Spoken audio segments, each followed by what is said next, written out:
morning, students. Today I am continuing the lesson synthetic fibers and plastics.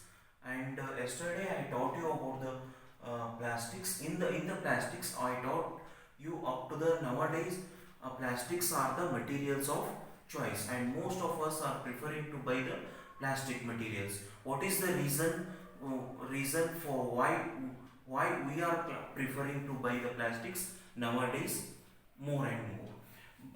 But in today's lesson, I am explaining about the plastics and the environment. Okay, plastics have lots of advantages. That's we are because of that reason we are preferring to buy the plastic materials. But side by side, the plastics have the disadvantages also. It is said that the plastic materials are the non-biodegradable materials. That means they will not decompose in the nature by the action of the air, water, wind, and apart from that, by the action of the microorganisms. And they remain in the nature as it is for a long duration of time and causing the soil pollution. And if the plastic materials are burnt, whatever the gases coming out, so those are very poisonous and causes the air pollution. So that is also dangerous. And if the plastic materials are allowed in the nature as it is, or if the plastic materials are collected and buried in the soil, so they remain in the soil as it is and does not allow the whatever the rainwater to percolate into the deeper layers of the soil, and thereby reduces the underground water table and affects the underground water. It declines the underground water table. And because of all disadvantages,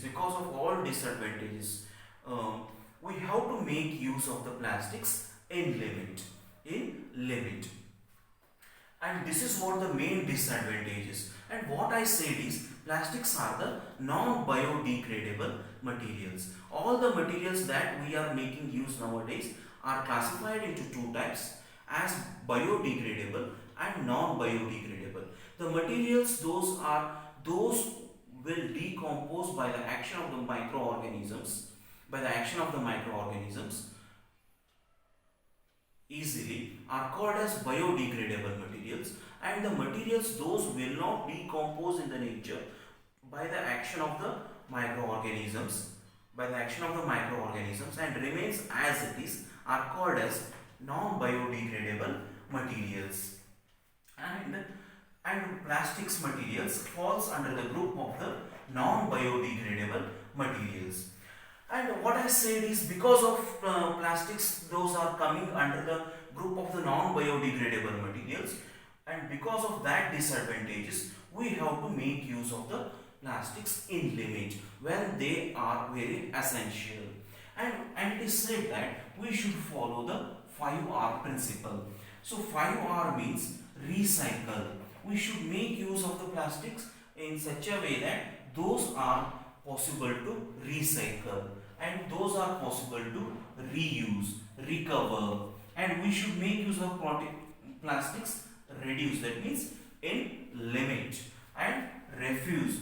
So, if we have the cloth bags and jute bags with us, at that time we should refuse to make use of the plastics bags. So like that we should save in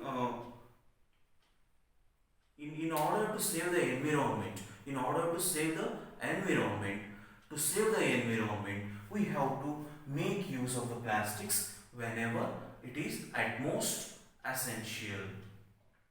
So this is all about the explanation regarding the plastics and the environment. With this, the lesson completes, students, and exercise part you only solve, and the notes I have given, those you write it down in the fair notebook. Okay, thank you. And whatever the remaining part, whatever the remaining